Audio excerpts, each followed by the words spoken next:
السلام علیکم ورحمۃ اللہ وبرکاتہ۔ کچھ دیر پہلے کی بات ہے، میں اپنے دوستوں کے ساتھ شہر گیا ہوا تھا۔ اچانک موبائل کی رنگ بجی، دیکھا تو گھر سے کال آ رہی تھی۔ ایک نے کہا یہ کس کی کال ہے؟ میں نے کہا یار گھر سے آ رہی تھی۔ ایک نے کہا یہ پھر کس کے نام سے سیو کیا ہے تم نے؟ میری جان کے نام سے۔ اس نے سوچا شاید کسی لڑکی کا نمبر ہوگا۔ اس نے زبردستی موبائل مجھ سے چھین لیا اور کال اوکے کی اور کہا کہ جان کیسی ہو؟ آگے سے آواز آئی، جان کے بچے ذرا تو گھر تو آ، تمہاری جان تمہارا انتظار میں ہے۔ اس نے موبائل مجھے دیا اور کہا یار یہ کسی انکل کی آواز ہے۔ اس کو میں نے کہا یہ کوئی انکل نہیں، میرے ابو جان تھے۔ اور میرے بعد ابو نے کہا ہوٹل سے سالن اور مٹھائی برگر وغیرہ لیتے ہوئے آنا اور جلدی آنا، مہمان آئے ہوئے ہیں گھر میں۔ پوچھا کون آئے ہوئے ہیں؟ ابو نے جو کہا ہے وہ کر، بس سوال مت کر۔ میں خاموش ہو گیا اور دوستوں کو الوداع کہہ کر اپنی بائک لے کر میں نے بازار کا رخ کیا۔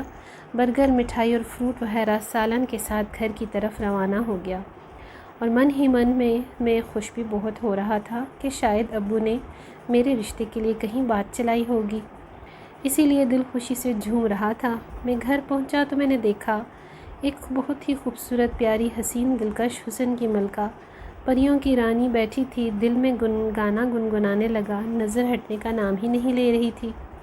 میری بہن نے مجھے بلایا اور کہا ارے بھائی بس کرو، اتنے غور سے دیکھنا بند کرو، یہ آپ کے لیے نہیں آئے بلکہ یہ آپ کے بھائی کے لیے آئے ہیں۔ میں نے کہا یہ لڑکی کون ہے؟ بہن نے پوچھا کون سی؟ میں نے کہا جو امی کے ساتھ بیٹھی ہے۔ بہن نے کہا یہی تو ہماری ہونے والی بھابھی ہے۔ پھر کیا ہونا تھا، دل کے ارماں آنسوؤں میں بہہ گئی۔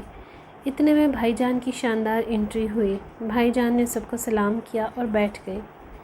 جب بات پکی ہو گئی سب نے کہا طلبگار مٹھائی لاؤ۔ میں مٹھائی لے کر آیا تو اتنے میں لائٹ چلی گئی۔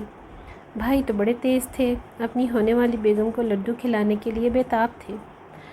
میں نے بھی سبز مرچ دے دی تھی، لڈو سمجھ کر اپنی بیگم کو کھلا دیا بھائی نے۔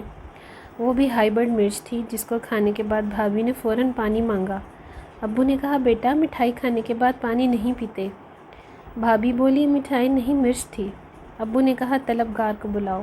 میں حاضر ہوا۔ جو میرے ساتھ ہوا اس کے بعد میں نے کہا بھابھی نے تو ابھی سے اپنے رنگ دکھانا شروع کر دیے، آگے جا کر ہمارے ساتھ کیا کرے گی؟ میں یہ اپنی امی اور بہنوں سے کہہ رہا تھا۔ بھائی نے کہا تم سے تمہاری بھابھی معافی مانگنا چاہتی ہے۔ یہ میری کوئی بھابھی نہیں بلکہ اس نے تو آتے ہی مجھے مار کھلوا دی، اس لیے اب مجھے بھی اس سے کچھ چاہیے۔ بھابھی نے کہا بولو طلبگار کیا چاہتے ہو مجھ سے، جس پر مجھے معافی دے سکو؟ میں نے کہا بھابھی اپنی بہن کو میرے بارے میں بتاؤ اور میری شادی بھی کرواؤ اس سے۔ اس کے بعد پھر جو مجھے مار پڑی اس سے میں نے یہی سبق سیکھا ہے کہ یہ مہمان کم حیوان زیادہ تھے میرے لیے۔ ویڈیو اگر اچھی لگے تو آگے لائک اور شیئر ضرور کیجیے گا۔ مزید ایسی ویڈیوز کے لیے چینل کو سبسکرائب کر لیجیے۔ اگلی ویڈیو تک اللہ حافظ۔